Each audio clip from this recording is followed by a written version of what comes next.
네, 이 시간에는 시편 8편 4절에서 8절을 본문으로 기독교 세계관의 기본 내용 첫 번째로 인간에 대하여라는 제목의 말씀으로 함께 은혜를 나누고자 합니다. 우리는 7월부터 시작해서 이제 기독교 세계관이라는 것에 대해서 계속 함께 하고 있습니다. 굉장히 어려운 내용이죠. 그렇지만 집중해서 잘 들으시면 우리 교리입니다. 교리 신학, 조직 신학이라고 하거든요. 정말 중요한 부분에 기초를 쌓는 시간이 될 것입니다. 오늘 우리는 기독교 세계관의 가장 핵심적인 질문 중 하나를 던지려고 합니다.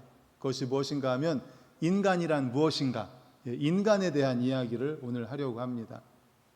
현대 과학과 진화론적 세계관은 인간을 그저 우연히 진화된 정교한 세포 덩어리 또는 동물의 연장선으로 취급합니다.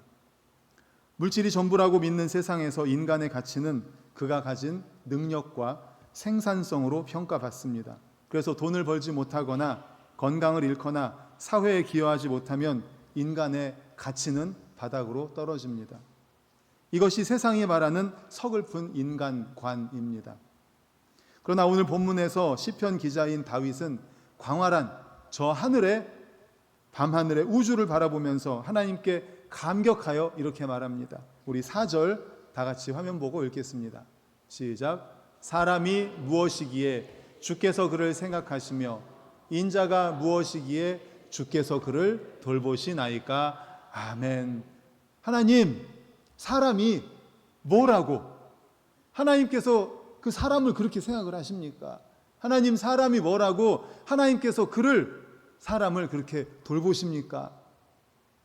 우주에 비하면 먼지조차 되지 않는 인간을 온 우주를 만드신 창조주 하나님께서 생각하시고 돌보신다.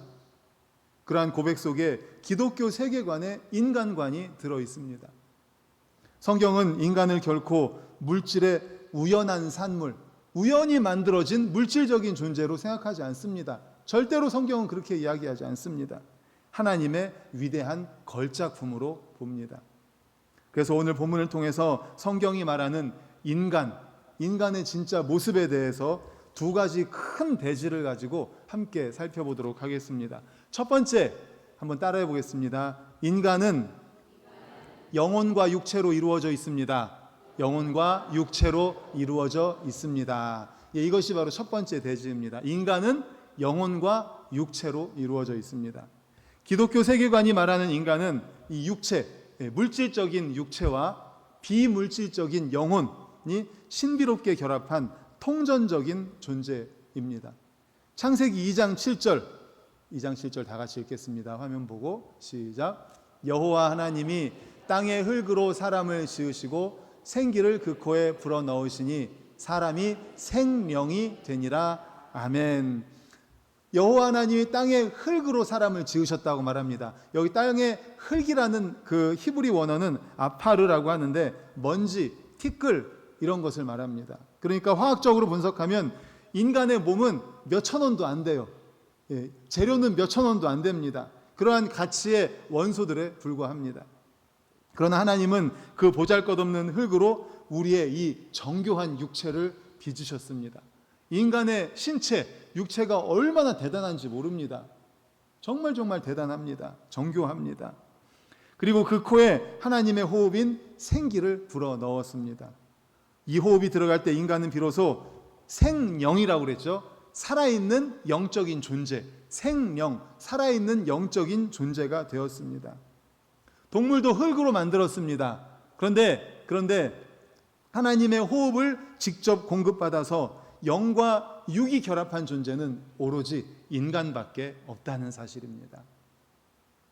이 영혼과 육체의 관계는 마치 명품 바이올린과 바이올리니스트와의 관계와 같습니다. 우리 집사님과 우리 청년도 바이올린을 연주하는데, 바이올린이라고 하면 간단하게 나무 통에다가 줄을 연결한 거예요. 물질적인, 그러니까 우리 인간으로 말하면 육체에 해당됩니다. 그럼 바이올린이 있습니다. 그런데 바이올린만 있으면 연주가 됩니까? 아름다운 소리가 납니까? 아니죠. 연주자가 있어야 아름다운 소리가 납니다. 반대로 생각할 때 훌륭한 연주자가 있습니다. 그런데 바이올린이라는 악기가 없으면 아름다운 소리를 낼 수가 없죠. 바로 이겁니다. 우리 육체는 영혼을 담아 하나님의 뜻을 이 땅에 연주하는 거룩한 도구입니다. 영혼은 육체를 통해 보이지 않는 하나님의 영광을 눈에 보이는 현실로 드러냅니다. 그래서 영혼과 육체는 따로 분리돼서 작동하는 것이 아니라 완벽한 연합을 이루고 있다는 것입니다.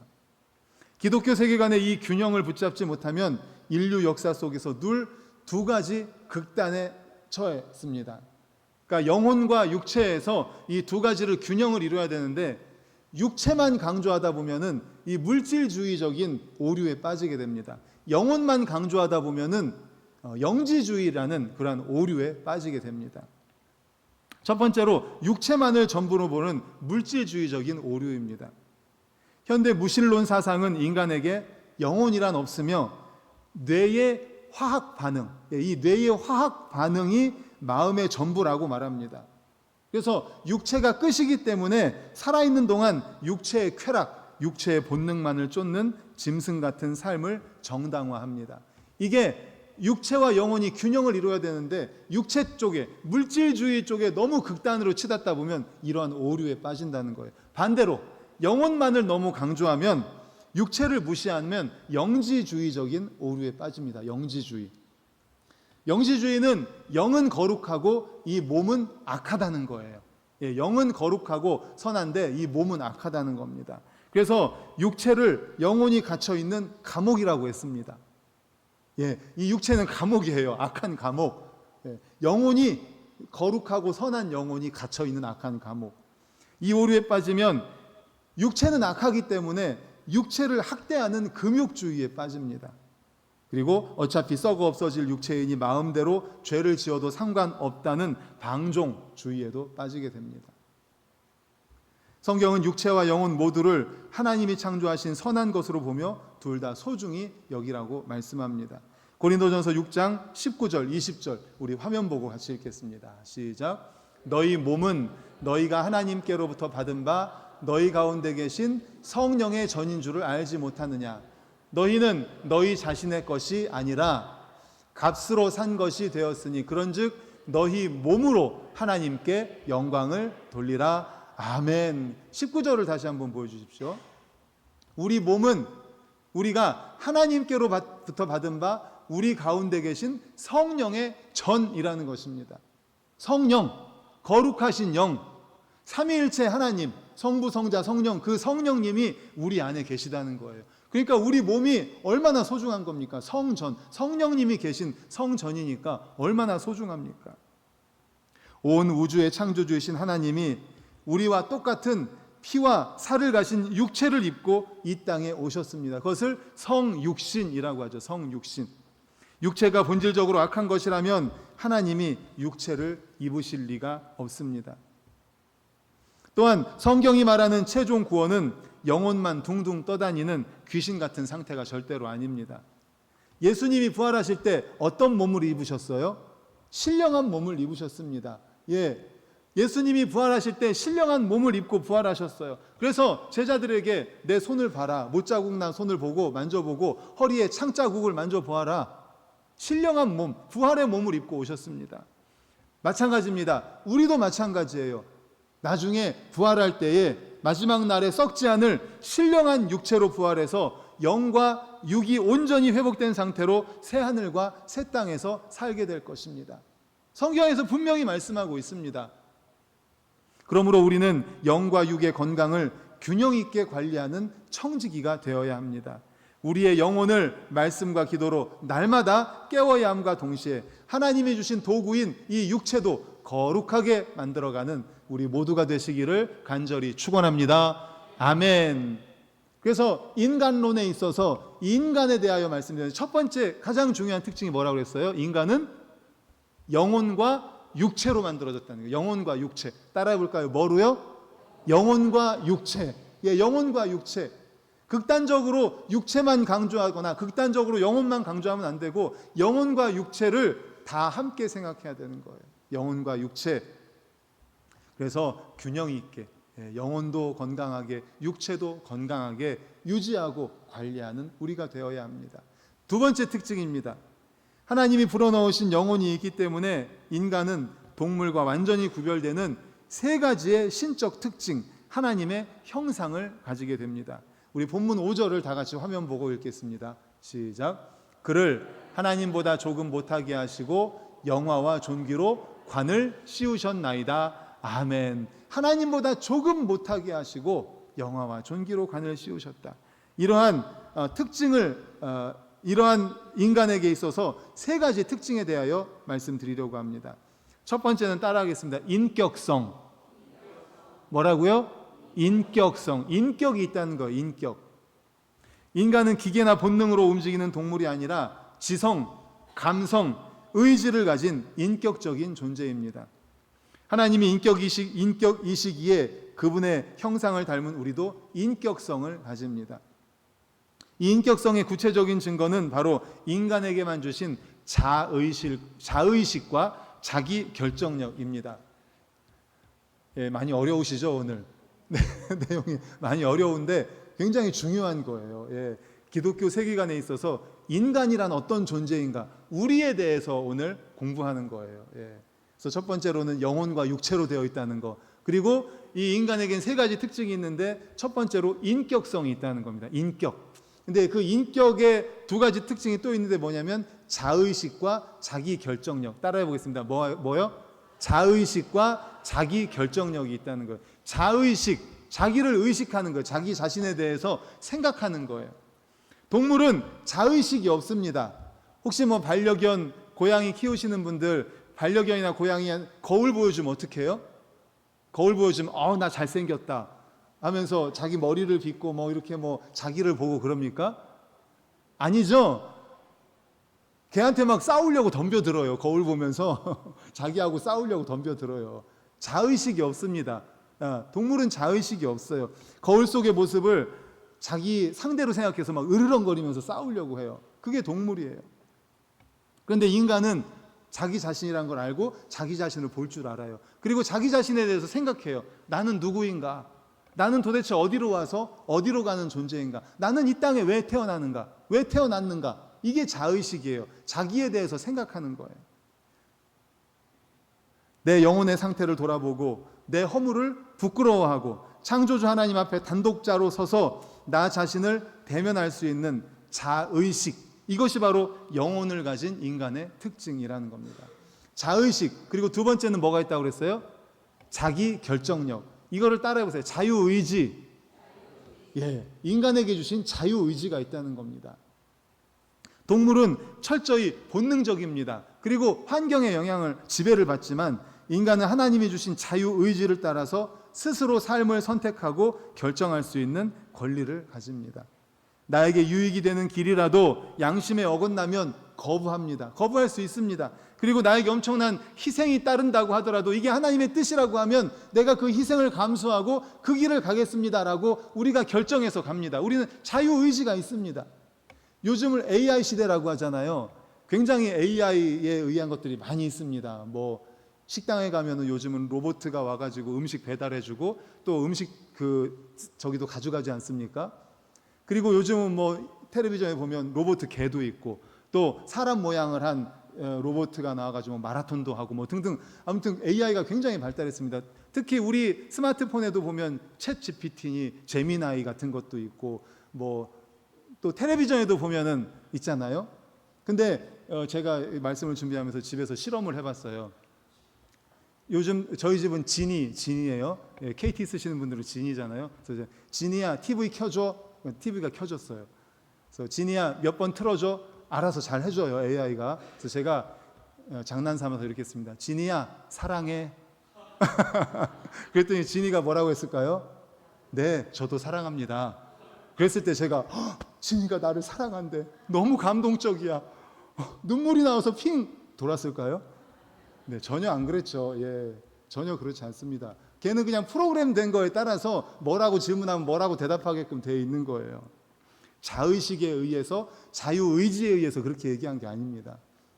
그런데 투박하고 서툴러도 내 자녀가 어버이날이라고 써준 편지, 엄마 아빠 사랑해요, 막 글씨가 엉망이에요. 엄마 아빠 사랑해요, 뭐 이렇게 쓴 거 보면 어때요? 감동받죠. 눈물이 나죠. 거기에는 자녀가 자의식을 가지고 내가 엄마 아빠의 자녀로서 엄마 아빠에게 편지를 쓴다. 그리고 선생님이 쓰라고 할 때 쓰기 싫어요 할 수 있지만 자유의지를 가지고 쓴 거예요. 그것을 가지고 우리가 받아본 거예요. 역시 말씀을 준비하면서 저도 이제 애들이 쓴 그 편지를 꺼내서 읽어봤습니다. 거의 20년 가까이 됐는데 제가 왜 버리지 않고 있을까요? 거기 감동이 있으니까, 거기에 감동이 있으니까 20년이 넘었지만 제가 버리지 않고 갖고 있는 거예요.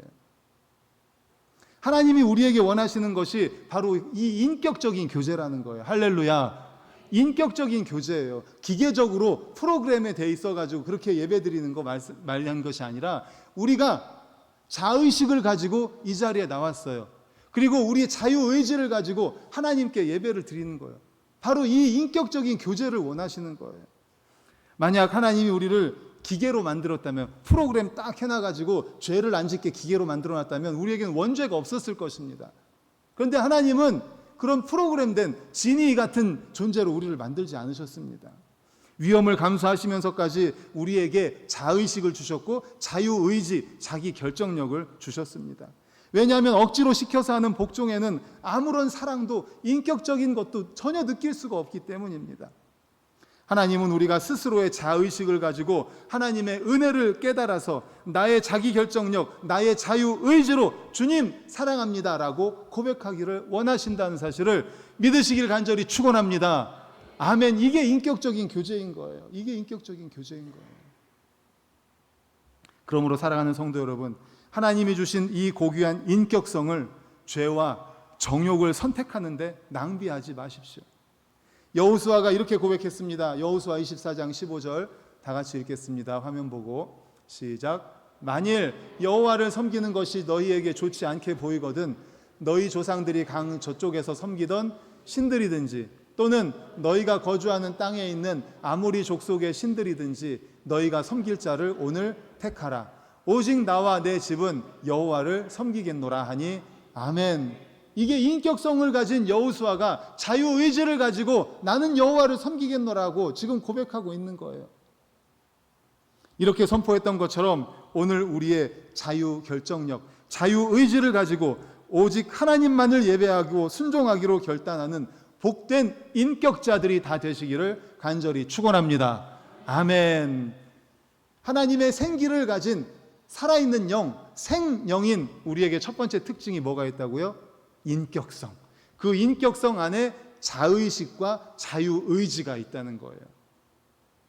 그럼 두 번째 특징 따라해 보겠습니다. 선과 도덕을 추구하는 존재.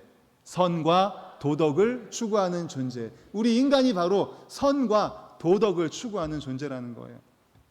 동물은 철저히 본능에 의해서 움직입니다. 약육, 강식에 의해서 움직입니다. 사자가 배가 고파서 사슴을 잡아가지고 먹으려고 할 때 사슴아 너무 미안해. 내가 너무 배가 고파가지고 우리 애들이 쫄쫄 굶고 있어서 어쩔 수 없이 너를 잡아먹을 수밖에 없으니까 제발 용서해다오. 그러면서 사슴을 잡아먹을까요? 전혀 그렇지 않죠. 배고프니까 잡아먹는 거예요. 근데 신기하게도 배가 부르면요 앞으로 사슴 지나가도 잡아먹지 않아요. 이게 본능인 거예요. 본능에 의해서 움직이는 거예요. 동물은 약육, 강식, 본능에 의해서 움직이는 게 이게 자연 법칙입니다. 근데 인간은 다릅니다.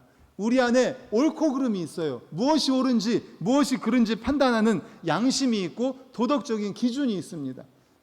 로마서 2장 15절 우리 화면 보고 읽겠습니다. 시작.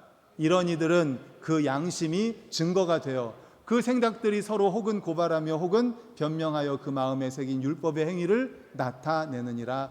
아멘. 양심이 있습니다. 양심. 인간은 아무리 배가 고파도 남의 것을 훔치면 마음이 불편합니다. 이게 양심이에요. 또 타인을 속여서 이득을 취하면 양심의 가책을 느낍니다. 반대로 나에게 아무런 이득이 되지 않고 오히려 손해가 찾아와도 정의를 위해서 목숨을 걸고 뛰어듭니다.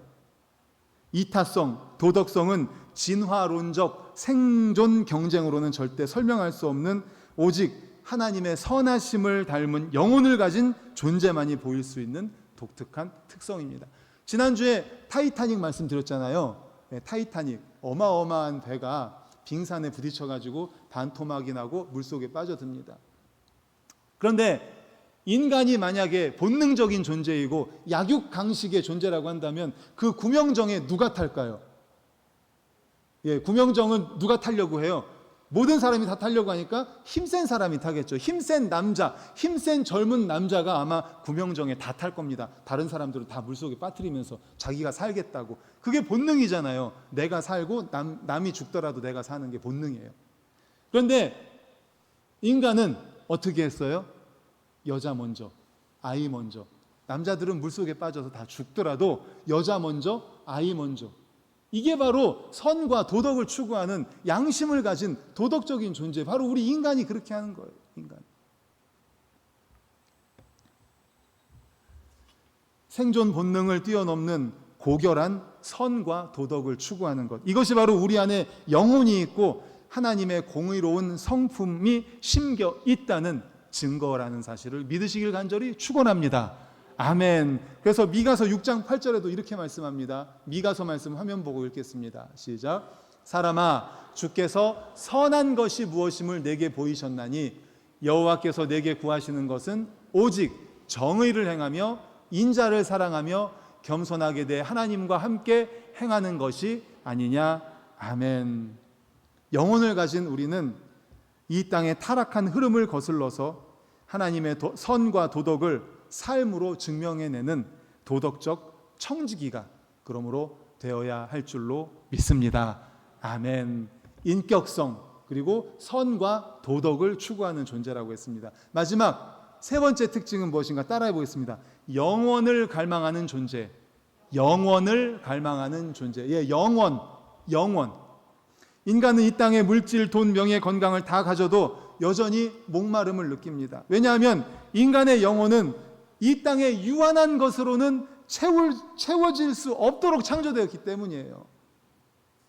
전도서 3장 11절 전도서 3장 11절 분명히 말씀합니다. 시작. 하나님이 모든 것을 지으시되 때를 따라 아름답게 하셨고 또 사람들에게는 영원을 사모하는 마음을 주셨느니라.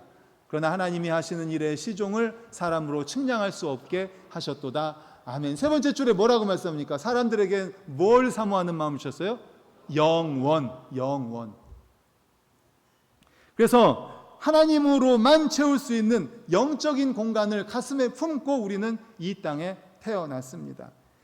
아까도 말씀드렸지만 세상의 동물들은요, 약육강식, 본능에 따라서 삽니다. 배고프면 잡아먹고 배부르면 앞에 지나가도 그냥 놔둬요. 근데 인간은 모든 조건이 완벽하게 갖추어진 순간에도 동물들은 그렇게 배부르면 아무 생각 없습니다. 그런데 인간은 배부르고 등 따시고 뭐 돈도 있고 다 있어요. 그래도 뭘 생각해요? 나는 누구인가? 나는 도대체 어디로 와서 어디로 가는가? 내가 죽은 뒤에는 어디로 갈 것인가를 생각하는 존재가 인간인 거예요. 유한한 피조물 속에 영원의 DNA가 있기 때문에 그렇습니다. 그래서 파스칼이 이렇게 말했죠. 많이 들어보셨을 겁니다. 모든 인간의 마음 속에는 하나님이 만드신 하나의 공간이 있다. 공백이 있다. 이것은 세상의 그 어떤 피조물로도 채울 수 없고 오직 예수 그리스도를 통하여 창조주 하나님에 의해서만 채워질 수 있다. 인간에게는 그런 공간이 있다는 거예요. 영원을 사모할 수밖에 없는 그런 공간, DNA. 사람들이 많이 중독에 빠집니다. 중독. 왜? 그래서 무슨 중독, 뭐 게임 중독, 뭐 마약 중독, 또 뭐 등등 뭐 중독 굉장히 많이 빠져요. 중독. 더 많은 돈에 대한 중독, 또 자리에 대한 중독. 왜 그렇습니까? 마음속에 이 허전한 공간을 채우기 위해서 하다 보니까 중독에 빠진 거예요. 그걸로는 안 채워지는데 유한한 것으로는, 유한한 이 땅의 것으로는 그 영혼이 채워지지 않는데 사람들은 유한한 것으로 계속 채우려고 하는 거예요. 자식으로 채우려고 하고, 돈으로 채우려고 하고, 권력으로 채우려고 하고, 게임으로 채우려고 하고, 또 도박으로 채우려고 하고 등등 그런 걸로 채우려고 해요. 근데 잠깐은 채워지는 것 같다가 더 허무한 거예요. 더 목마른 거예요. 그러니까 계속 더 강력한 거 하다 보니까 결국 그게 뭐예요? 중독에 빠지는 거예요. 중독에. 바닷물 같은 거죠. 바닷물. 처음에는 목이 말라가지고 바닷물을 마셔서 해갈되는 것 같아요. 근데 더 목이 말라요. 물을 계속 마시다 보면 결국 중독에 빠져서 죽게 되는 거죠. 우리의 영혼을 향한 갈망은 오직 영원하신 하나님을 만날 때만, 그리고 예수님이 주시는 영원한 생수를 마실 때만 비로소 온전한 만족과 안식을 얻게 됩니다. 우리가 천국을 소망하고 영원한 가치의 보물을 쌓아야 하는 이유가 바로 여기에 있습니다. 그러므로 우리 성도님들, 이 사실을, 우리 인간은 영원을 사모하는 존재라는 사실 기억하시기를 간절히 축원합니다. 아멘. 이제 말씀을 정리하려고 합니다. 본문 6절에서 8절을 다 같이 화면 보고 읽겠습니다. 시작. 주의 손으로 만드신 것을 다스리게 하시고 만물을 그의 발 아래 두셨으니 곧 모든 소와 양과 들짐승이며 공중의 새와 바다의 물고기와 바닷길에 다니는 것이니이다. 아멘. 하나님은 영혼과 육체를 가진 존귀한 인간에게 이 아름다운 피조 세계를 사랑과 정의로 보살피고 통치하라는 문화 명령, 청지기적인 사명을 주셨습니다. 이것이 기독교 세계관이 선포하는 인간의 지위, 인간의 위치입니다. 우리는 우연히 태어난 쓸모없는 존재가 아닙니다.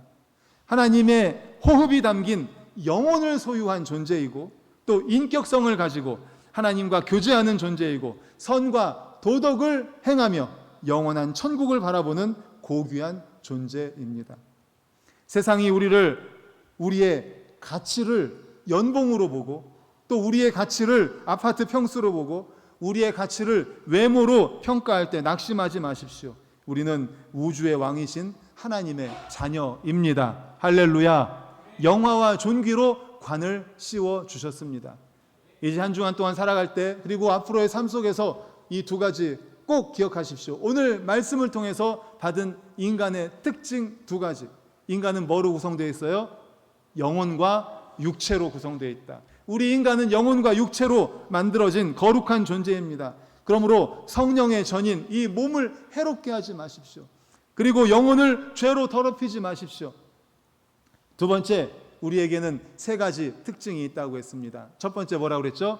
인격성. 두 번째, 선과 도덕을 추구하는 존재. 세 번째, 영원을 추구하는 존재라고 했습니다. 그러므로 하나님의 대리자답게 품격 있게 살아가십시다. 동물처럼 본능과 이기심을 따라 살지 말고 인격적으로 이웃을 사랑하며 양심과 도덕을 지키고 영원한 가치인 하나님의 나라를 구하며 살아가십시다. 그래야 우리 삶을 통해서 다윗의 고백과 같이 사람이 무엇이관데 이토록 생각하십니까? 제가 무엇이관데 이토록 나를 돌봐주십니까? 라는 그런 다윗의 감격 어린 고백이 우리의 삶 속에서 나타나는 우리 모두가 되시기를 간절히 축원합니다. 아멘. 다 같이 자리에서 일어나